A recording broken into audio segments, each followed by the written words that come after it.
trash. And, you know, you think he's gonna beat Floyd Mayweather? I don't see it happening at all. I don't see him touching Floyd. So if Floyd wanted to stop him, he could stop him easy. But you know how Floyd is. Sometimes he might let it go 12 or whatever the case may be. But I see Floyd winning the fight. You think he's gonna make him look silly in there? You think he's gonna make him look silly in there? Oh, definitely. I mean, Floyd been fighting since he was born to fight. He's been fighting since he was 5, 4 years old.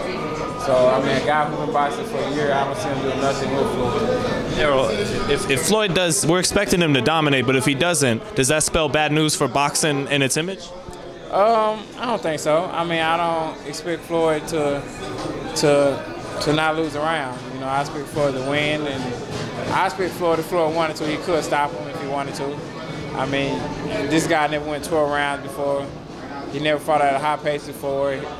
And, you know, he's been going 5 rounds in the UFC, so I don't see him doing anything with Floyd at all. Why do you think fight fans from both, or not, why do you think fans wanted this fight at all? I mean, because it's a popular fight. You got a guy who talks trash, like McGregor. You got a guy who talks trash, like Floyd. It'll be, you know, entertaining 24/7 or whatever the case may be, all access. So, you know, but, you know, they're both popular in their sport. You know, you're going to have a lot of guys from Ireland come over and cheer on their guy. But, you know, hardcore boxing fans know that, you know, Floyd Mayweather going to win this fight. How much better of a fighter are you from your experience sparring with Floyd to get ready for Pacquiao? Well, I'm a way better fighter. You know, just the whole experience and being in camp with Floyd and see how he works, see how he trains, see how he hit the pads, hit the mitts, and seeing how he trains for a world championship fight, they helped me out a lot because I was just watching everything he does and basically like a sponge and soaking everything in. Errol, you know, speaking of Floyd, he said in the past that he thinks you and Canelo's a super fight in the future. You agree with that? I mean, it could happen. I mean, you know, nothing's impossible, so it definitely could happen. You don't think there's too much of a size is there a size discrepancy that would stop that from happening? Oh, no. I mean, me and Canelo stand side by side. You see I'm the taller fighter. I mean, he might be a little bit wider than me, but I'm the taller fighter. When your style, oh, sorry. How do you think he does against Triple G? I think Canelo beat Triple G.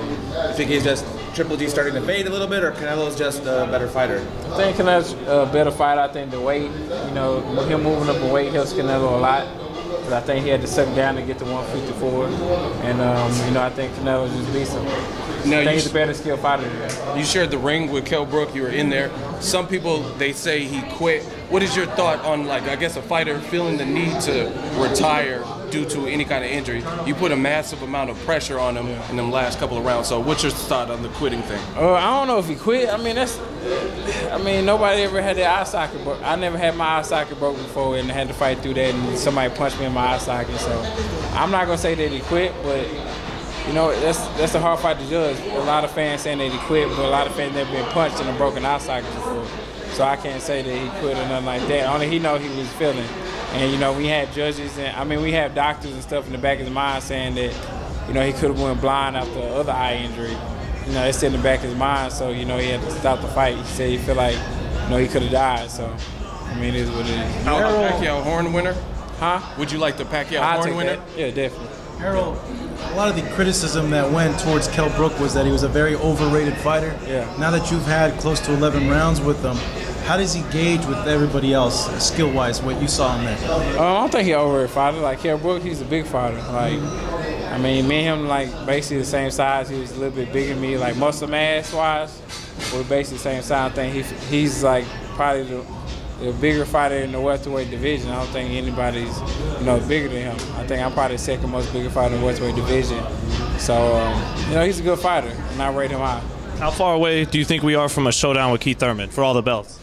Only Keith Thurman can tell you that. I mean, he come out for surgery right now. He might want to tune up, and then after that, hopefully, you know, we can get it on. A lot of people think he'll want to fight a lefty before he goes right into the ring with you. Do you think that's what he'll do next? Oh, I don't care. I mean, but you don't know. You know what I mean, though. Just to get ready, he won't want to just jump right in with the southpaw such as yourself. I don't know, but I don't care. Hey, Errol, let me ask you this, man. What you did was a very hard thing to do, going over there and taking the belt from Kell. How does it feel to be champ now? It feels good, but I know it's a lot of, you know, it's still a lot of stuff to accomplish. Like I said, you know, it's still a lot of belts out there. It's still a lot of big names out there. So, you know, I want to be the #1 in everybody's eyes. So, you know, I have to beat the top fighters in that division. That's something that I'm willing to do. Do you think that you and Terence Crawford, that's a fight that's going to happen at some point down the road? Probably. I mean, Terence doing the thing at 140. You know, I see Terence, you know, becoming undisputed, you know, light welterweight champion and moving up to 147. So, you know, it'll probably happen sooner. I mean, you guys are just both such excellent fighters. How do you think that fight would go? I mean, you know, it's nowhere near, you know, happening, but what do you think would happen? I think it'd be a great fight. Like, you know, Terence Crawford is a guy who, if he get hit, you know, he's gonna bite down. He's gonna, you know, try to hit you back. You know, he's a good fighter and he's a good boxer. But you know, he'll fight if he have to. You know, that's what I respect about him, and I think that'd be a great fight. Is your size gonna, in part, be too much for him? You think, if you guys did fight? I don't know. I think, you know, skills will play a factor, but you know, it'll happen. It'll happen. So, what's it looking for your next fight in Dallas? Do you have like a date? No, we don't have a date, nothing like that. But I mean, if I get a big name, and the big name don't want to come to Dallas, I'm more than welcome to, you know, come out of Dallas and, you know, fight in New York or Vegas or California, anywhere else. Has anyone been thrown your way to consider? Nah, not right now. Right now, you know, they put me on a little vacation time, so, you know, we'll talk about that in probably about 2 weeks. How often do you want to fight again? Thanks, Errol. I want to fight back. Hopefully, I'll have, you know, another fight, and if I get an early stoppage or, you know, go the distance. But I want to have 2 fights by the end of this year. But if not, I definitely want to have one and then fight early this year. So it's looking that Sean's going to have to fight Thurman because it's the mandatory. Yeah. So in terms of how you want to schedule it, then you want to have one fight this year.